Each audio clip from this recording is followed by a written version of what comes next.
Sam's already got the broom. A Cub sweep, Sam. What do you think? Well, my room's not dirty, so.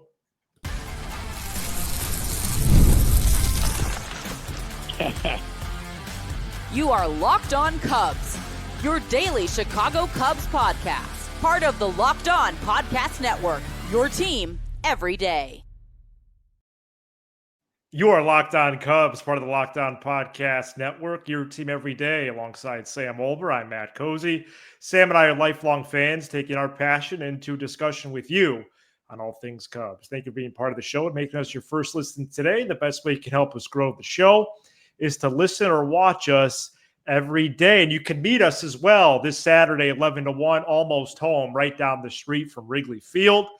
We did an event there in September. We're back there this Saturday. Would love to see you, even if it was just for a few minutes.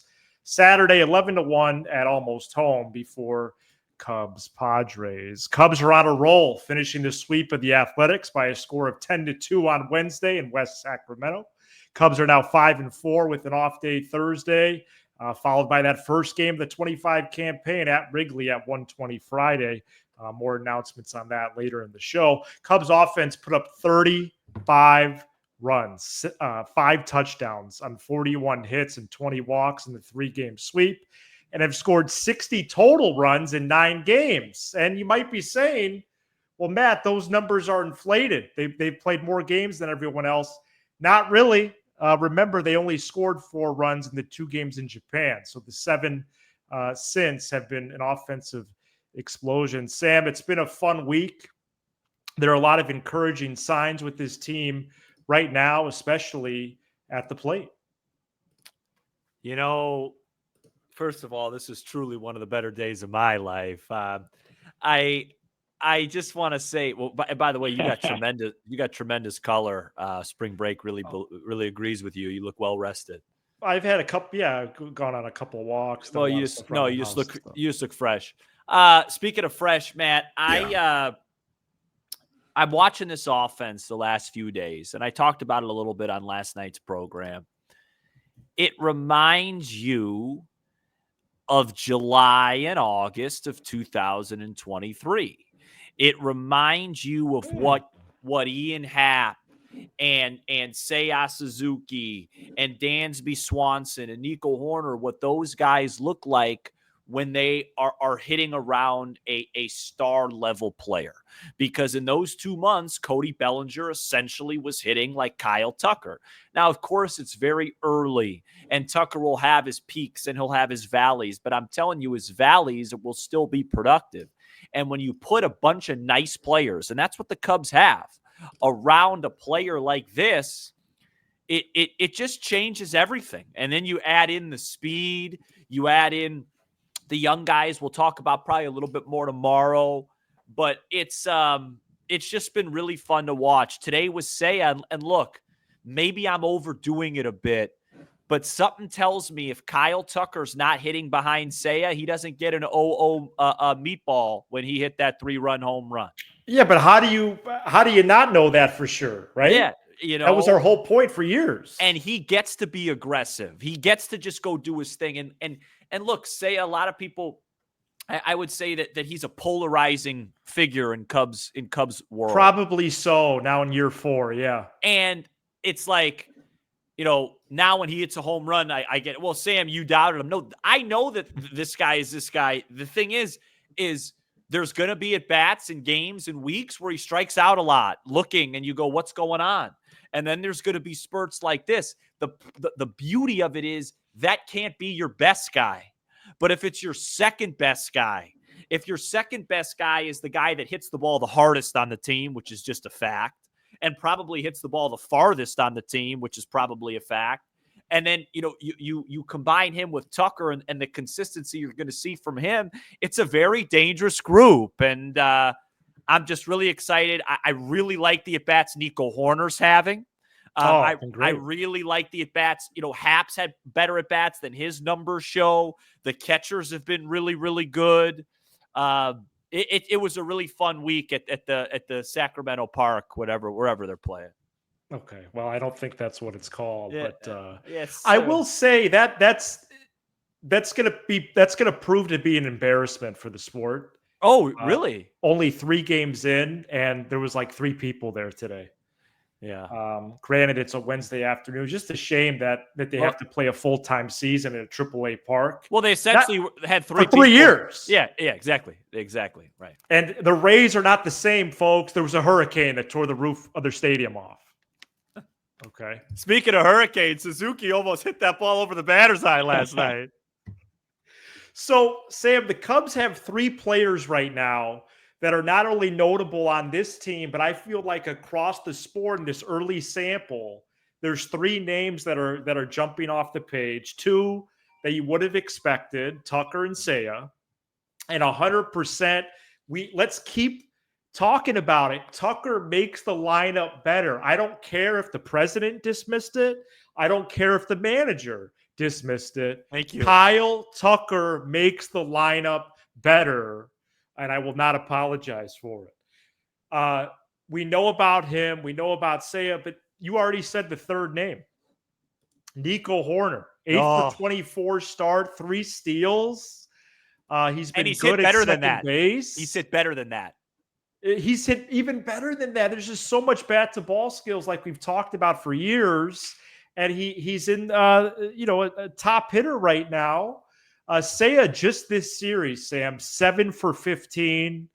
Tucker this season now, I got this whole line: 12 for 37, 4 homers, 5 dubs, 11 driven in, 6 walks. Cubs are averaging 6.7 runs per game. And I would even go beyond those 3 if you want, but those are the 3 standouts. And this segment's more offensive, and then Taillon in the pitching segment. Yeah. Mm-hmm. The first base combo, good swings. Catching combo, great swings. Great. And I'm glad you used the word great. That's 5 of the 9 spots in the lineup. That's a lot. And we'll talk about this for tomorrow. I think Hap's been good, so that's 6 out of 9. And I think Pete's been better than his line. Okay. Shaw not as much, but I think right. Pete's Swanson. And I think Dansby's been all right. Right. He's been all right. No, nobody in the lineup has been awful. I would be surprised if they had. I don't think they have any awful guys though. No, but last year, I didn't think that last year. And then, Dansby had a really bad offensive season. The third baseman, both Paredes and Morel, had really bad offensive seasons. The catching positions had really bad offensive seasons. Yeah. Matt, can I ask you a question before we move on to Taillon? No, please. We could take as long as you need. Yeah. And like I said, I think we'll talk about this for tomorrow. Sure. But we talked to a lot of people on and off the air about the minor leagues. Did we ever get a report that Matt Shaw was this fast?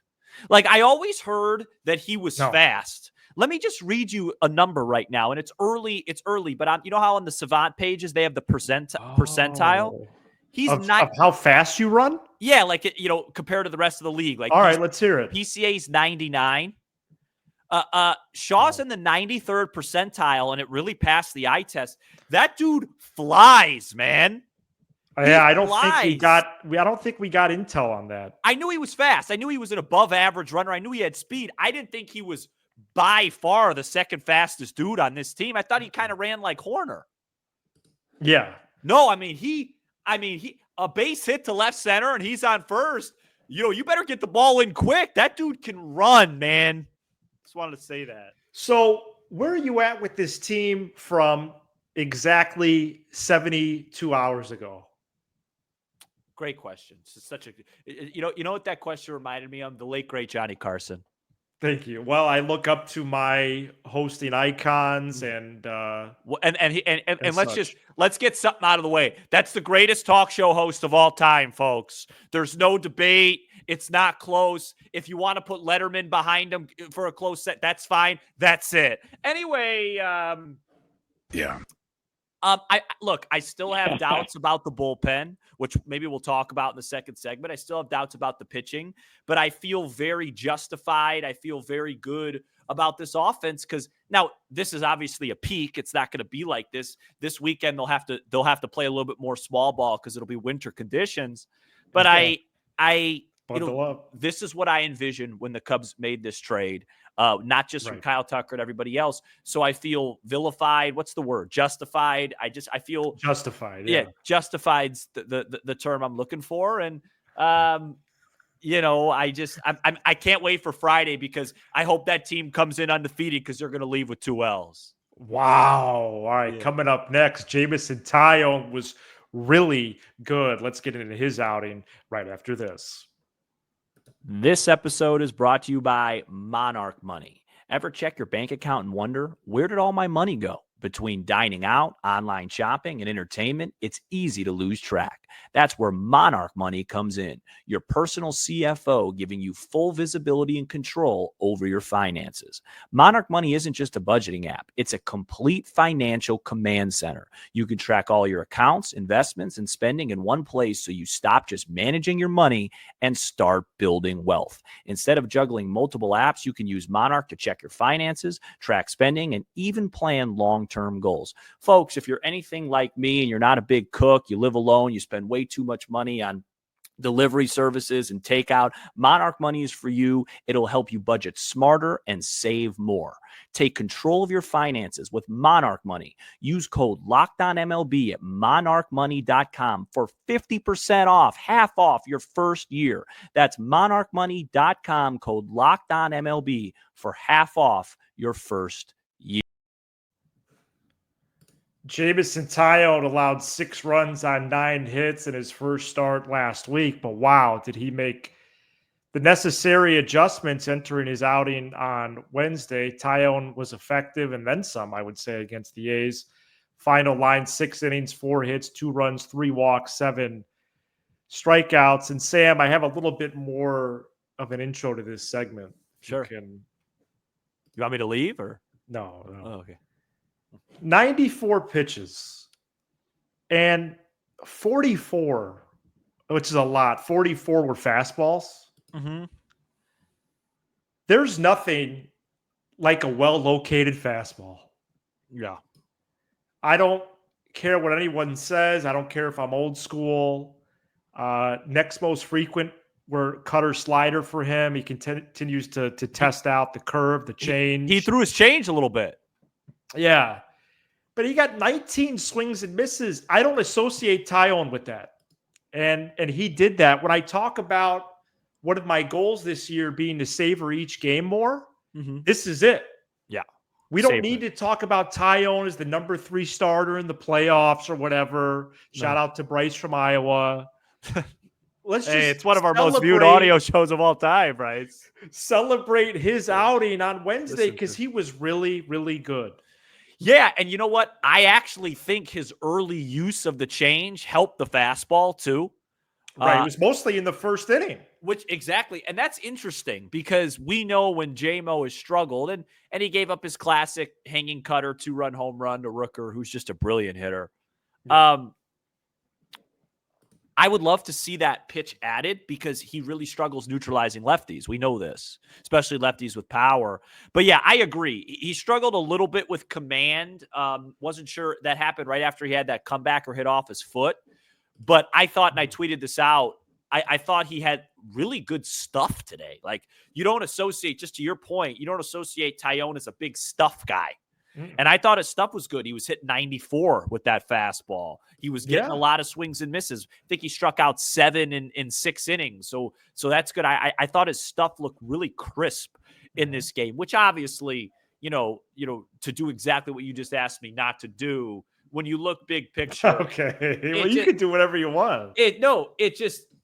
If he has good crisp stuff like that more oftentimes than not, what a lift it gives this rotation. Because I associate Taillon as, on a given day with the wind blowing in, he has good command, he'll pitch really well, but he also could get hit around a little bit. Today was a day where he was going to be pretty tough to hit around. He looked really good. He looked like a plus major league starter today.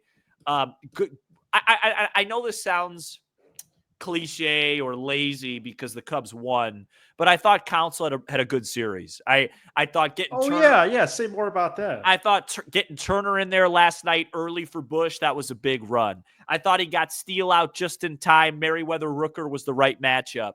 And all these things are not hindsight. Follow me on Twitter if you'd like. And then today, I really liked that he got. I really liked that he got Pearson and Morgan a couple innings. Imagine how that is. Like, we all as humans, have a bad day, whatever. Imagine if you're Nate Pearson and it's now Wednesday and you're still sitting off of a 6-run outing when you got 1 out. Now you come in. I mean, he didn't really look particularly good, but you get the 2 guys on, you get the double play for Morgan. So at least you get a 0 up there. You feel a little bit better about things. Yeah, and I guess all I'm saying with the more the stay in the moment mindset. No, I hear you.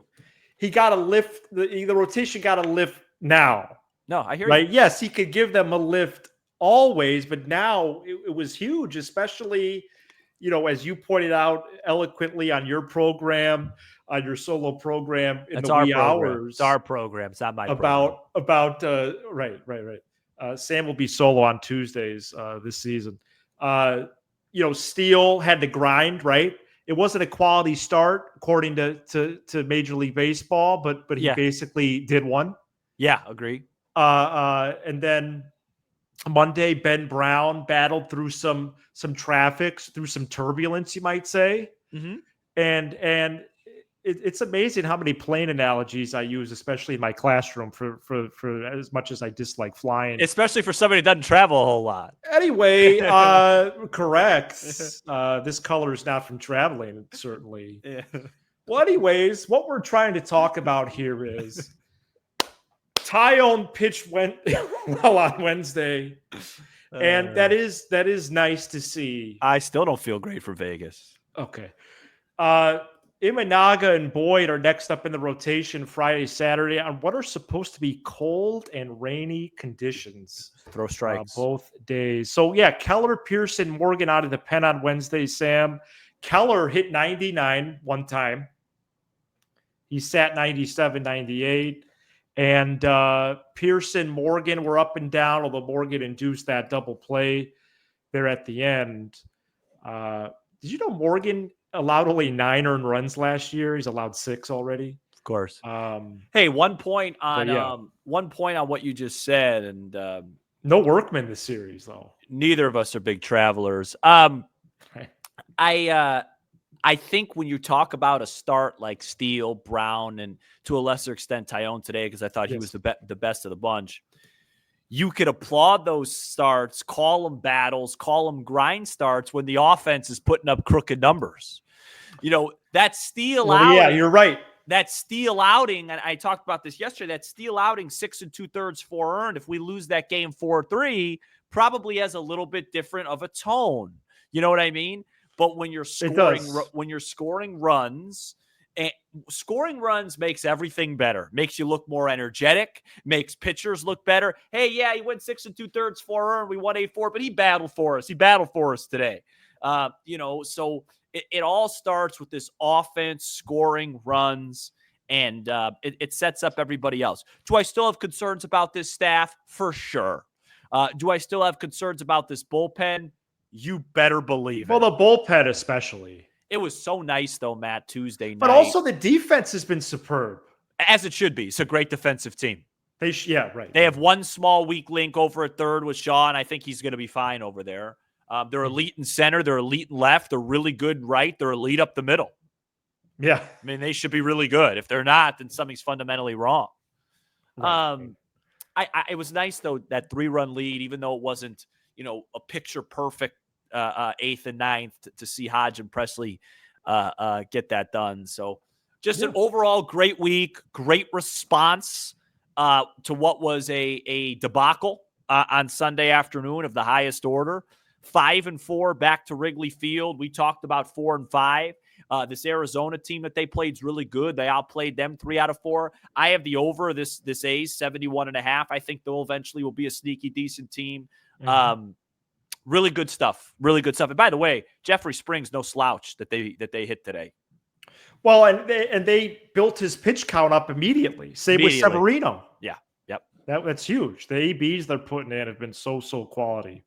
All right. A few extensions around the league, really just in the last 24 hours. We're going to give you some deets on those, then talk about who could be the next Cubs extension candidate outside of Kyle Tucker. for that sort of thing. Stay tuned. Today's episode is brought to you by Just Ingredients. When it comes to fueling your body, quality matters. That's why Just Ingredients is changing the game with clean, high-quality products designed to support better health and peak performance. Just Ingredients offers an NSF-certified line of protein powder, electrolytes, pre-workout, and creatine, all rigorously tested to ensure they're free from substances banned by major athletic organizations. Just Ingredients also just partnered with two-time MVP Bryce Harper, who trusts their NSF-certified sports line to fuel his training and recovery. This huge bag of chocolate protein powder that Just Ingredients just sent me has been huge for my workout routine, and it tastes amazing. Just Ingredients is so good, so many good flavors, and I love that they prioritize wholesome, nourishing ingredients without the artificial junk. Visit justingredients.us and use code LOCKEDONMLB for 20% off. That's justingredients.us and use code LOCKEDONMLB. This episode is brought to you by Wonderful Pistachios. Looking for a snack that's both delicious and nutritious? Crack into a good source of protein with Wonderful Pistachios. Wonderful Pistachios is one of the highest protein nuts. Each 1 ounce serving has 6 grams of protein, giving you over 10% of your daily value. Plus, they're packed with fiber and better for you unsaturated fats to help keep you feeling fuller longer. Personally, I love the no shells variety. It's the perfect grab and go snack for busy days. Right here, and I've upgraded to the bigger bag, I have the chili roasted flavor that I have been loving for quite a while now.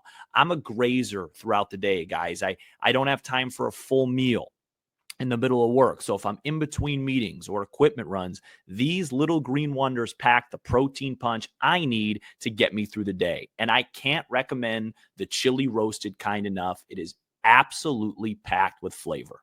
So get snacking and get cracking with a snack that packs a protein punch. Visit wonderfulpistachios.com to learn more. All right, so we were going to be at Almost Home this Saturday, 11 to 1. Please swing by if you're in the area, and then especially if you're going to Cubs Padres that day. Sam and I are tentatively going to Cubs Padres as well. Are we? Are we? Yeah, well, I'm going. Is Kira coming? No. So it'd just be me and you? Just you and I, yeah. Because I mean, it's just gonna be so cold. We at least got to go a few innings. Kira's dad, my father-in-law, gifted us the tickets. Oh, okay. The tickets already gotten. Okay, and that will be there. So we're gonna be at Almost Home. Yeah. Okay. And the other thing we want to announce is a Matt and Sam audio exclusive. Thanks, Steve. This is gonna be done for 120 Friday home game, Sam. 10 to 15 minutes. We're gonna do audio only, correct? Yes. Yeah. So sorry, I'll comment on that. So the extension candidates. No. Look, we do watch alongs, which, by the way, I think for my next watch along, I'm gonna talk about some late night TV host debate. It'd be awesome. Last time we did a lot of like basketball trivia. Maybe we talked just a little bit of best monologues, things like that. We do that for YouTube. We want to do something for audio only. Sometimes it feels like we do a lot of YouTube, based stuff. So audio only Friday 120 games. As you guys know, we don't typically record. We don't typically record on Fridays. We don't typically record on Saturdays. And when we record on Sundays, that gets posted Monday morning. So this will be another base of recording for us. You go straight to audio, game ends, I don't know, it'll probably be up within a half hour, 45 minutes after the ball game. Talk Friday 120. Go ahead, Matt. So Jackson Merrill with the Padres, Christian Campbell with the Red Sox, and Ketel Marte. Ketel, sorry. Ketel, yeah, it's Ketel. I pronounced his first name like he was a snack food. All signed extensions really within the last day or two. So that brings the discussion outside of the obvious. Mm-hmm. Is Justin Steele the person that is the most likely to get an extension on the current Cubs team, or is it PCA or Shaw or someone else? Yeah, it's one of those two that you just mentioned. To me, I think it's Steele or PCA. I think with Steele, it's more of a less about it making sense on the field, but more for the reputation of the organization. What I mean by that is, how many in-house development guys have the Cubs had in a long time that they've developed? And, Steele, would probably, I have absolutely no information on this, but probably I would assume would want to be here. So, you avoid that last year or two, whatever it is, of arbitration. Maybe it gives you a little hometown discount. It's something like, maybe 5 for 100, 5 for 120. I don't know what it would be, where he's now taken care of for life, doesn't have to worry about any arm injuries, things like that. I think most people in Cubs land love him. And then the Cubs, get that and could say, hey, we developed this guy. He's a really good pitcher for us, and now he's signed long-term. I really hope people aren't going to, take his first 3 starts of the year into consideration with that. That would be, not necessary. But that's one. And then PCA is the one, for obvious reasons. Hey, I think this guy could be a flat out superstar. Speaking of Jed or whoever, let's get him wrapped up right away. And even if he isn't, if you sign him to something like 8 years, 90 or whatever it would be, his speed and defense will probably make that not a bad contract anyway. And then for Pete, it's like, hey, look, I don't know what's going to happen. I have to wait so long. Let me get that money later. And then in 8 years, when I'm in my low 30s, I'll go cash in on the big deal. So I think that makes sense. I think it's a little early for Shaw, even though some of these other teams have done that. I think it's, to me, it's clear cut between either Steele and PCA outside of, Kyle Tucker. Yeah, Campbell with the Red Sox would be the analogy with Shaw. Right. But man, would I be surprised by that? I guess the only evidence I have is the Cubs haven't done extreme extensions like that. So why would they do it now with Shaw? Right. So I would be really, really surprised. Even to an extent, PCA, I feel like someone that's more established, like a Steele, a la Happ, a la Horner from 2023, would be someone who could get locked up. Remember, Steele is under contract through 2027. All right, so PCA and Shaw are going to be main subjects on our regular Friday show. Yep. I think NL Central whip around and Cubs Padres preview. Yeah. Last note before we get out of here. This is just advice. I'm not telling people how to fan. I don't think you'll appreciate the season and the way it's going to go if every time Kyle Tucker has a great game, we have to talk about if the Cubs are going to extend him or not. 100%. I just, because, yesterday I saw a lot of that. Look, I'll be the first. It's just going to be 1 year. I'll be the first one to say it's probably not going to happen. Yeah, it's just not. There's going to be somebody that offers him something. If he hits like this with a 5. So just enjoy what we have. Let's see what happens. We have to. And go from there, because every time it's a 3-run homer, trust me. Let's just real quick, Matt, just give me a minute here. Let's just do the exercise. Let's just use common sense here. If the Cubs came out and offered Kyle Tucker an extension right now, why would he take that? Like he hasn't even played here yet. He's off to a tremendous start. The Cubs aren't going to offer him 500. It would have to be 10 for 500 to probably have him and his agent go, all right, should we just do this? Should we just do it? If it's anything less than that, he'll probably get it in free agency. And if he doesn't, that would mean a lot of things would go wrong. And he trusts himself. He's just going to let the process play out. The Cubs are going to, come to him at some point. Maybe they'll be at the table, but just enjoy what this guy potentially could do for this team. We're a 5-4 ball club. I guess technically we're still a half game behind the Cardinals because they won today. But that won't last. That's not a very good baseball team.